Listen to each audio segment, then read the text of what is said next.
SEC, the Southeastern Conference, is going to be drinking your milkshake. Holy smokes.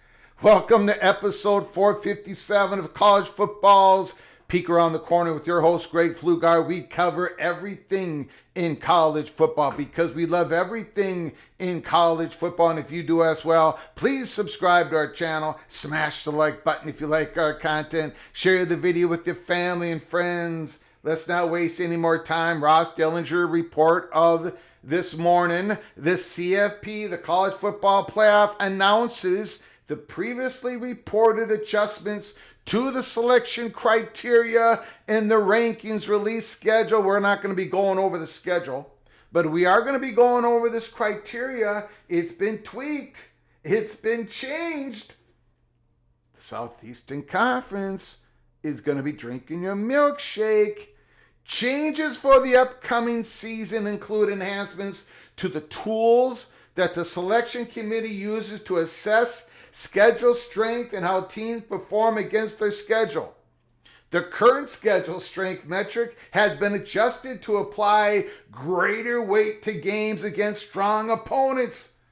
An additional metric, record strength, has been added to the selection committee's analysts to go beyond a team's schedule strength to assess how a team performed against that schedule.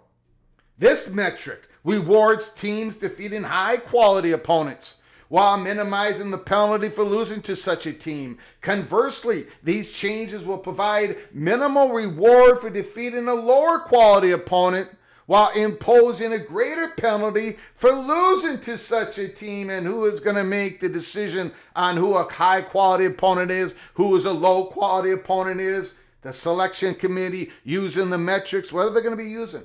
FPI, the all-state playoff adjuster metrics, SP plus.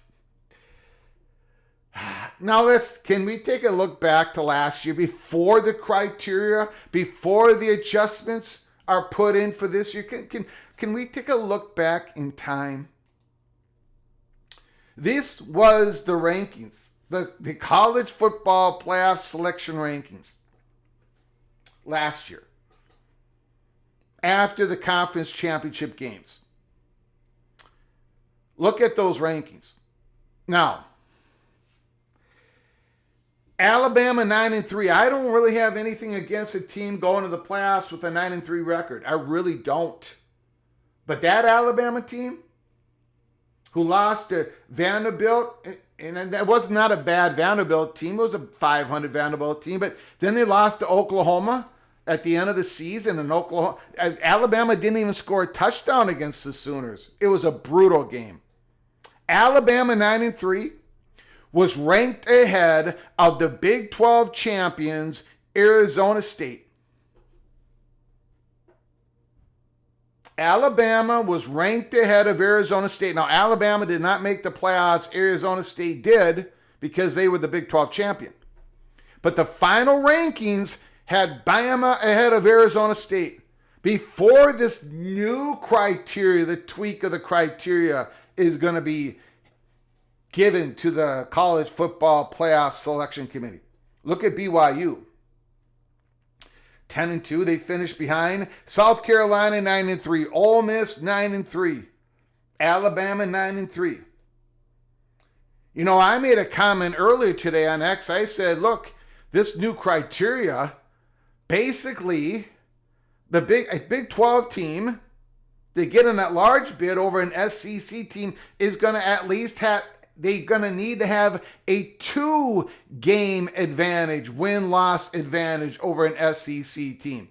They're grabbing that large spot.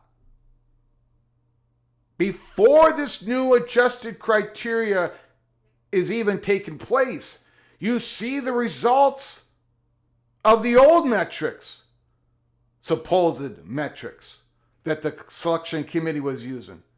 Alabama over Arizona State, the SEC teams, the 9-3 teams all over BYU.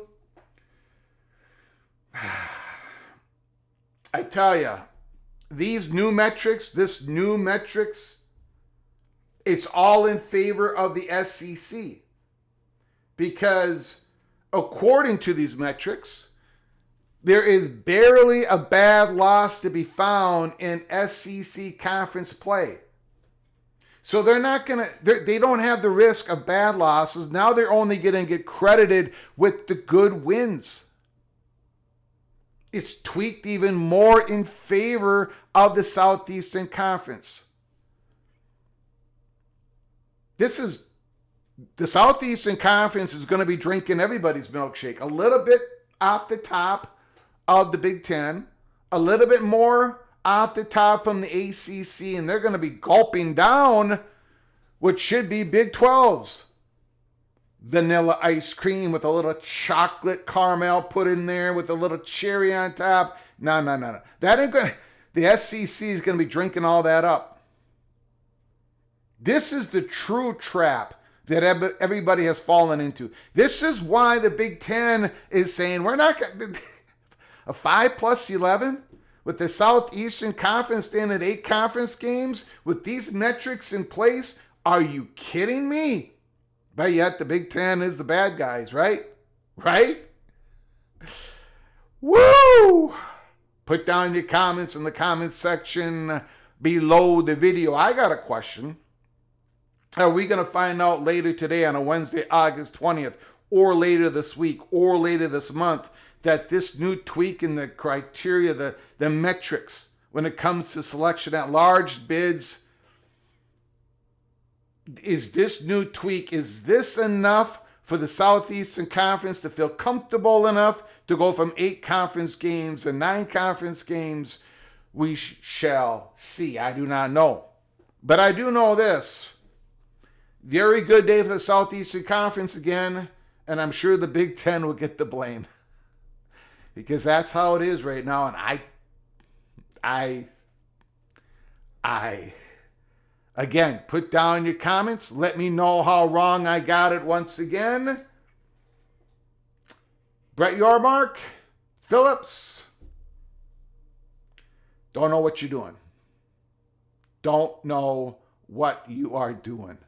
Until next time, from all of us at PATC, to all of you, please, you all take great care of each other. Thank you so very much.